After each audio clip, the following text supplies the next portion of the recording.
அனைவருக்கும் வணக்கம். இன்று நாம் ஒரு மிக முக்கியமான ஆழமான ஞானத் தேடலை தொடங்கப் போகிறோம். 35 ஆண்டுகால யோக சாதனையின் சாரமாக டாக்டர் பண்டிட்ஜி கண்ணைய யோகி அவர்கள் நமக்கு வழங்கிய மானச யோகம் என்னும் பொக்கிஷத்தை நாம் இன்று புரட்டப் போகிறோம். இந்த நூல் வெறும் தத்துவம் அல்ல. இது ஒரு மனிதன் தன் மனதை எப்படி ஒரு கருவியாக மாற்றி வாழ்க்கையை தன் வசப்படுத்தலாம் என்பதற்கான நேரடி வழிகாட்டி. அம்பத்தூர் ஆத்ம யோக ஞான சபா மூலம் உலகெங்கும் பரவிய இந்த யோக ரகசியங்கள் இன்று நமக்கான ஒரு பாடமாக மாறப்போகிறது. இப்போது நாம் இந்த நூலின் 4ஆம் அத்தியாயத்திற்குள் நுழையப் போகிறோம். கண்டிப்பா. ரொம்ப சிறப்பான ஒரு ஆரம்பம். இன்னைக்கு நம்ம பார்க்க போற விஷயம் உங்க ஒட்டுமொத்த வாழ்க்கையையும், அதாவது நீங்க உங்களையே பார்க்கிற விதத்தையே மொத்தமா மாத்தக்கூடிய ஒரு ஆழமான விஷயம். ஆமா. இன்னைக்கு நாம மனத்தின் இலக்கணம், அதாவது மனதோட உண்மையான தன்மை என்ன அப்படிங்கறத பத்தி தான் ரொம்ப ஆழமா பேசப் போறோம். கரெக்ட். ஏன்னா நிறைய பேர் மூளையும் மனசையும் ஒண்ணுதான் நினைச்சிட்டு இருக்காங்க இல்லையா? எக்ஸாக்ட்லி. நாம எல்லாருமே பல வருஷங்களா அந்த ஒரு சின்ன குழப்பத்துல தான் இருக்கோம். ஆனா மூளை வேற, மனம் வேற அப்படிங்கறத ரொம்ப ஆழமான ஒரு தர்க்க ரீதியான விளக்கங்களோட டாக்டர் கண்ணைய யோகி சொல்லியிருக்கார். ஆஹா. உங்களை சுத்தி நடக்கிற விஷயங்கள், உங்களுடைய அந்த சந்தோஷம், உங்க பயம், நீங்க எடுக்கிற முடிவுகள், இது எல்லாத்தையும் தீர்மானிக்கிற அந்த மனம் எப்படி செயல்படுது அப்படிங்கறத ஒரு புது கோணத்துல நாம இன்னைக்கு நேர்களுக்கு புரிய வைக்க போறோம். கண்டிப்பா. இப்போ இத பத்தி நான் படிக்கும்போது எனக்குள்ள ஒரு பெரிய ஆச்சரியம் வந்துச்சு. அதாவது மனிதர்கள் செய்யக்கூடிய அத்தனை செயல்களும், உலகத்துல இருக்கிற அத்தனை கண்டுபிடிப்புகளும் ஃபர்ஸ்ட் மனசுல தான் தோன்றுது அப்படிங்கிற அந்த அடிப்படை உண்மை. ரொம்ப உண்மையான விஷயம். உட்கார்ந்திருக்கிற நாற்காலியிலிருந்து இப்ப நீங்க கேட்டுட்டு இருக்க இந்த ஆடியோ வரைக்கும் எல்லாமே ஏதோ ஒரு மனிதனோட மனசுல ஒரு சின்ன பொறியா, ஒரு ஐடியாவா உருவானது தானே? ஆமா, 100க்கு 100 உண்மை. எல்லாமே ஒரு எண்ணத்தோட ஆரம்பம்தான்.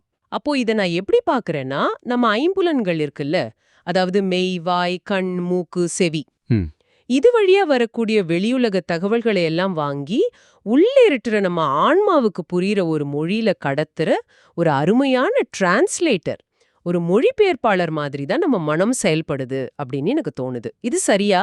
அந்த டிரான்ஸ்லேட்டர் அப்படிங்கிற வார்த்தை ரொம்ப ரொம்ப துல்லியமான ஒரு வார்த்தை. இதையே நாம கொஞ்சம் விரிவாக பார்ப்போம்.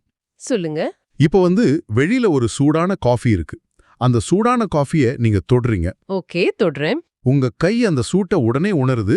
நரம்புகள் வழியா அந்த தகவல் நேரா மூளைக்கு போகுது. கரெக்ட். இதுவரைக்கும் நடக்கிறது எல்லாமே ஒரு பௌதீக செயல், அதாவது ஒரு பிசிக்கல் அண்ட் கெமிக்கல் ப்ராசஸ். ஆமா, சயின்ஸ் படி அது ஒரு சிக்னல். எக்ஸாக்ட்லி. ஆனா அந்த சூடு அப்படிங்கிற ஒரு சிக்னலை, அடடா சுடுதே அப்படிங்கிற ஒரு வலியாகவோ, அல்லது ஒரு குளிர்காலத்துல ஆஹா இதமா இருக்கே அப்படிங்கிற ஒரு சுகமாகவோ மாற்றுவது எது? ஓ வாவ், அங்கதான் மனம் உள்ள வருது. அதேதான். மூளைக்கு வர்ற அந்த எலக்ட்ரிக்கல் சிக்னல்ஸை ஒரு அனுபவமா, ஒரு ஃபீலிங்கா மாற்ற அந்த மொழிபெயர்ப்பாளர் தான் மனம். உடலுக்குள் உயிர் தங்கியிருப்பதற்கே மனம்தான் காரணம்னு யோகிகள் திரும்ப திரும்ப சொல்றது இதனாலதான். ஆனா இங்கதான் எனக்கு ஒரு பெரிய முரண்பாடு தெரியுது. ஒரு சின்ன நெருடல். என்னது அது? அதாவது நம்மோட எந்நேரமும் பயணிக்கிற, நம்மளோட அத்தனை அனுபவங்களுக்கும் காரணமா இருக்கிற ஒரு விஷயத்த பற்றி நமக்கே முழுசா தெரியலையே. ஒரு மாதிரி ஆச்சரியமா இல்ல? ஆமா, அது ரொம்ப பெரிய ஒரு முரண்தான். எல்லாவற்றையும் ஆராய்ச்சி பண்ற மனிதன் தன்னை இயக்குற மையமான அந்த மனதின் இயல்ப அறியாம இருக்கிறது விந்தியா இருக்கு. நம்ம எப்பவுமே அளக்கக்கூடிய, கண்ணுக்கு தெரியிற விஷயங்கள் மேல வச்சிருக்கிற ஒரு அதீத நம்பிக்கையால இந்த கண்ணுக்கு தெரியாத மனச புரிஞ்சுக்க தவறிட்டோமோன்னு தோணுது. ரொம்ப சரியா சொன்னீங்க. இதுக்கு முக்கிய காரணம் என்னன்னா, பல நூற்றாண்டுகளாக இந்த உடற்கூறு வல்லுநர்கள் இருக்காங்கல்ல, அதாவது அந்த அனாட்டமிஸ்ட்ஸ். ஆமா, அவங்க நம்ம மனசுல விதைச்ச ஒரு ஆழமான தவறான கருத்து தான் இதுக்கெல்லாம் காரணம். ஓஹோ, என்ன கருத்து அது? உடலை அறுத்து ஆராயும் போதே அவங்க கண்ணுக்கு மூளை தெரிஞ்சது, நரம்புகள் தெரிஞ்சது, ரத்தம் தெரிஞ்சது. அதனால நாங்கள் எதை பார்க்கிறோமோ, எதை எடையளக்க முடியுமோ அதுதான் உண்மை அப்படிங்கிற ஒரு அறிவியல் பிடிவாதம் அங்க உருவாகிடுச்சு. கரெக்ட். சயின்ஸ்னாலே ப்ரூஃப் வேணும்னு கேட்பாங்க. ஆமா. அதனால என்ன பண்ணிட்டாங்கன்னா, மூளைதான் மனம் அப்படின்னு அவங்க ரொம்ப எளிதா ஒரு முடிவுக்கு வந்துட்டாங்க. நாமும் அதை எந்த கேள்வியும் கேட்காம கண்மூடித்தனமா நம்பிட்டோம். இந்த ஒரு தவறான புரிதல் தான் எல்லா குழப்பங்களுக்கும் ஆணிவேர். ஒரு நிமிஷம். இங்க நான் கொஞ்சம் குறுக்கிட விரும்புறேன். சொல்லுங்க. ஒரு சாமானிய மனிதனா ஒரு நவீன அறிவியல் வாசிப்பாளரா எனக்கு ஒரு நியாயமான சந்தேகம் வருது. நீங்க உங்க சார்பா சொல்றீங்க, ஆனா நான் நேயர்கள் சார்பா இதை கேக்குறேன். கண்டிப்பா கேளுங்க. அதாவது ஒரு மனிதனுக்கு தலையில பலமா அடிபட்டு மூளை பாதிக்கப்படுதுன்னு வச்சுப்போம். ஓகே. அப்ப அவனோட குணாதிசயங்கள் மாறுது, அவனால சரியா சிந்திக்க முடியல, சில சமயம் அவனுடைய பழக்க வழக்கங்களே மொத்தமா மாறிடுது. நடந்திருக்கு. அப்போ மூளை செயல்படாவிட்டால் மனமும் சரியா இயங்கலையே, அப்படியென்றால் மூளைதான் மனம் என்று விஞ்ஞானிகள் சொல்றதுல என்ன தப்பு இருக்கு? இது ஏன் நாம ஒரு தவறான கருத்துன்னு சொல்லணும்? இது ரொம்ப லாஜிக்கலான ஒரு வாதம் போல தானே தெரியுது. ஆமா, அடிபட்டா மைண்ட் வேலை செய்யல. சிம்பிள். ஆனா மூளைக்கு அடிபட்டா மனம் பாதிக்கப்படுது, அதனால மூளைதான் மனம் அப்படின்னு ஒரு முடிவுக்கு வர்றது ஒரு தவறான தர்க்கம். இந்த மாயையில உடைக்க டாக்டர் கண்ணையா யோகி அவர்கள் ஒரு அற்புதமான ஒப்புமையை நமக்கு கொடுக்கறாரு. என்ன ஒப்புமை அது? அதுதான் வீணை மற்றும் இசை அப்படிங்கிற ஒரு உதாரணம். இதை நம்ம கொஞ்சம் ஆழமா விவாதிச்சா உங்களுக்கு அந்த லாஜிக் புரியும். வீணை மற்றும் இசை கேட்பதற்கே ரொம்ப சுவாரஸ்யமா இருக்கே. அது எப்படி ஒரு மூளைக்கும் மனசுக்கும் பொருந்தும்? இப்போ உங்க முன்னாடி ஒரு மிகச்சிறந்த வீணை இருக்குன்னு கற்பனை செஞ்சுக்கோங்க. ரொம்ப அழகான வீணை. ஓகே, கற்பனை பண்ணிக்கிட்டேன். அந்த வீணை இல்லாம அந்த அறைக்குள்ள இசை பறக்காத, அது உண்மைதான். அந்த வீணையின் ஒரு கம்பி அறுந்து விட்டாலோ அல்லது அதன் நரம்புகள் தளர்ந்து விட்டாலோ அதிலிருந்து வெளிவரும் நாதம் சுருதி பிசகும். கண்டிப்பா அபஸ்வரமா தான் வரும். ஆமா, இசையின் சில பகுதிகளை முழுமையா வாசிக்கவே முடியாது. ஒருவேளை அந்த வீணை மேல தண்ணீர் கொட்டி அது பழுதாகிட்டா எந்த இசையும் வராது. கரெக்ட். இதுக்காக அந்த வீணை தான் இசை அப்படின்னு சொல்வது எவ்வளவு பெரிய முட்டாள்தனமோ அதே போலதான் மூளைதான் மனம் என்று சொல்வதும். ஓ வாவ். வீணை பழுதானா இசை பாதிக்கப்படும். ஏன்னா இசை வெளிப்படுவதற்கு வீணை ஒரு கருவி. ஆனா இசை அப்படிங்கிறது அந்த வீணைக்கும் அப்பாற்பட்ட ஒரு சூக்ஷ்மமான விஷயம். ஆஹா, அந்த பார்வை மொத்த விஷயத்தையும் அப்படியே தலைகீழா மாத்துதே. வீணை ஒரு கருவி, இசை அதிலிருந்து வெளிவரும் தன்மை. எக்ஸாக்ட்லி. அதாவது வீணைய வாசிக்க கண்டிப்பா ஒரு இசைக்கலைஞன் தேவை. வீணை எவ்வளவு தரமானதாக இருந்தாலும் அது தானாகவே ஒரு அற்புதமான கீர்த்தனையை வாசித்திராது இல்லையா? மிகச்சரி. அந்த இசைக்கலைஞன் தான் ஆன்மா, அந்த வீணை தான் மூளை, வெளிவரும் அந்த இசைதான் மனம். ரொம்ப அருமையான விளக்கம். மனம் என்னும் கருவி வெளிப்பட அது இந்த பௌதிக உலகத்தோடு, அதாவது இந்த பிசிக்கல் உலகத்தோடு தொடர்பு கொள்ள மூளை என்னும் ஒரு தளம் அல்லது கருவி கண்டிப்பா தேவைப்படுது. மூளை பழுதானால் மன இயக்கம் சரியா செயல்பட முடியாதுங்கிறது உண்மைதான். ஆனா அதுக்காக கருவியே மனமாகிவிட முடியாது. மூளை என்பது ஹார்ட்வேர் போன்ற ஒரு பௌதிக கருவி மட்டுமே. அப்போ நான் இப்படி புரிஞ்சுக்கலாமா? நாம மூளைய ஆரோக்கியமா வச்சுக்கிறது, அதாவது நல்ல தூக்கம், நல்ல உணவு மூலமா மூளைய பராமரிக்கிறது அப்படிங்கிறது அந்த வீணைய சரியா டியூன் பண்ணி வைக்கிற மாதிரி. கரெக்ட், சரியா பிடிச்சிட்டீங்க. கருவி சரியா இருந்தா தான் வாசிக்கிற இசை சிறப்பா இருக்கணும். ஆனா நான் வீணைய டியூன் பண்ணி வச்சிருக்கேன் அப்படிங்கிறதுக்காகவே நான் ஒரு பெரிய இசைக்கலைஞன் ஆகிட முடியாது. கண்டிப்பா முடியாது. இது உண்மையிலேயே எனக்கு ஒரு பெரிய திறப்பை கொடுக்குது. சரி, இத நாம இன்னொரு கோணத்துல கொஞ்சம் பரிசோதித்து பார்க்கலாமா? தாராளமா கேளுங்க. இப்போ ஹார்ட்வேர் சாஃப்ட்வேர்னு சொன்னீங்க. ஆமா. பௌதீக ரீதியா இப்போ பல மொழிகள் சரளமா பேசுற ஒரு பெரிய அறிஞர் இருக்காரு. ஓகே. அப்புறம் பல கலைகள் கற்ற ஒரு ஓவியர் இருக்காரு. அப்புறம் எதுவுமே படிக்காத ஒரு பாமரர் இருக்காரு. சரி. இவங்க 3 பேரோட மூளைகளையும் ஒரு அறுவை சிகிச்சை நிபுணர் மூலமா, அதாவது ஒரு சர்ஜன் மூலமா பரிசோதித்தால் என்ன நடக்கும்? மூளைதான் மனம்னா இவங்க மூளைகள் வெவ்வேறு மாதிரி இருக்கணுமே. அறிவியல் படி பார்த்தா உயிரியல் ரீதியா, அதாவது பயாலஜிக்கலா அந்த 3 பேரின் மூளைகளையும் நீங்க பரிசோதித்தால் அவற்றின் அமைப்பில் எந்த ஒரு சிறு வேற்றுமையும் கண்டிப்பா இருக்காது. ஒரு வேற்றுமையும் இருக்காதா? சத்தியமா இருக்காது. மூளையின் ரசாயன கூறுகள், அதாவது அந்த கெமிக்கல் காம்போசிஷன், மூளையணுக்களின் இயக்கம், நியூரான்ஸ், மூளைக்கு ரத்தம் செலுத்தும் இரத்த குழாய்கள், நரம்புகள் என எல்லாமே 3 பேருக்கும் ஒன்றுதான். ஆச்சரியமா இருக்கே. அந்த ஹார்ட்வேர் அமைப்பில் ஒரு வித்தியாசமும் கிடையாதுங்க.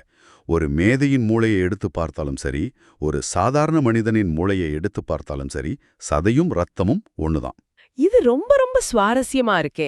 ஹார்ட்வேர் ஒன்றுதான் என்றால் எப்படி மனிதர்களுக்குள்ள இவ்வளவு வேற்றுமை வருது? அதான் சொன்னேனே. இல்ல, ஒருத்தர் ஒரு சின்ன விஷயத்த புரிஞ்சுக்கவே கஷ்டப்படுறார், இன்னொருத்தர் ரொம்ப சிக்கலான கணக்குகளை மனசுக்குள்ளேயே போடுறார். 2 பேரோட மூளையும் ஒரே மாதிரி இருக்கும்போது இது எப்படி சாத்தியம்? இங்கதான் மனம் என்ற அந்த சாஃப்ட்வேர் உள்ளே வருது. ஓஹோ. மூளை என்னும் கருவி உண்டுகான் என்றாலும் அதை இயக்குற மனம் என்ற சூக்கும சக்தி ஒவ்வொருவருக்கும் வெவ்வேறாக இருக்கு. ஒரு கம்ப்யூட்டர்ல ரொம்ப பேசிக்கான சாஃப்ட்வேர் இருக்கலாம்.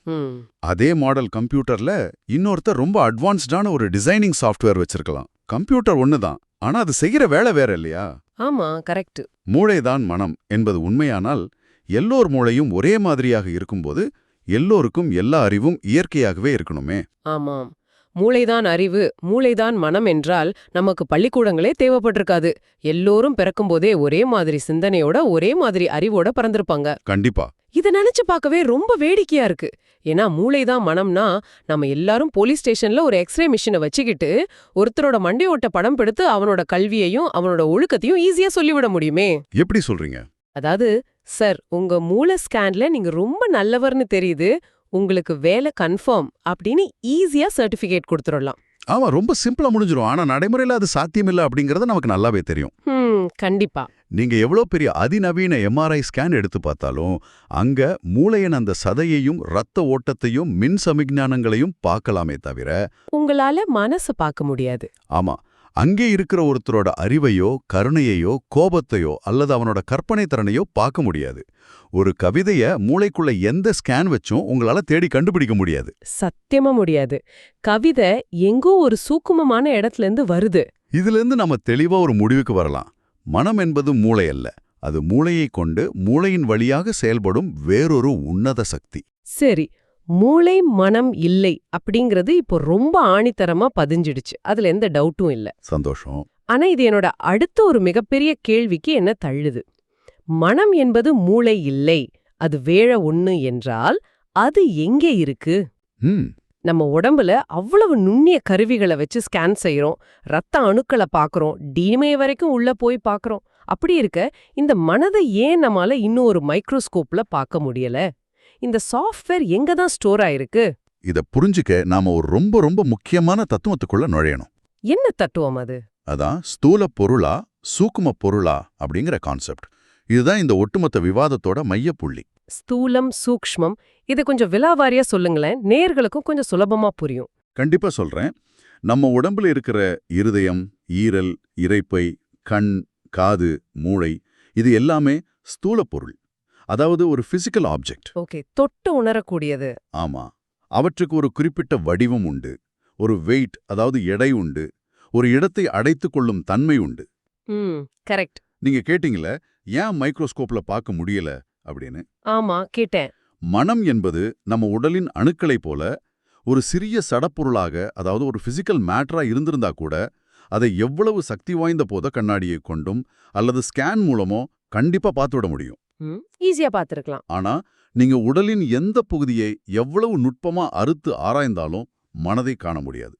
ஏன்னா மனம் என்பது சடப்பொருள் அல்ல, அது ஒரு சூக்கும பொருள். சூக்கும பொருள், அதாவது கண்ணுக்கோ கருவிகளுக்கோ புலப்படாத ஒரு அலை அல்லது சக்தி மாதிரி அப்படின்னு சொல்லலாமா? சொல்லலாம். உதாரணத்துக்கு ஒரு காந்த சக்திய, அதாவது இந்த மேக்னெட்டிக் ஃபீல்ட நம்ம கண்ணால பார்க்க முடியாது.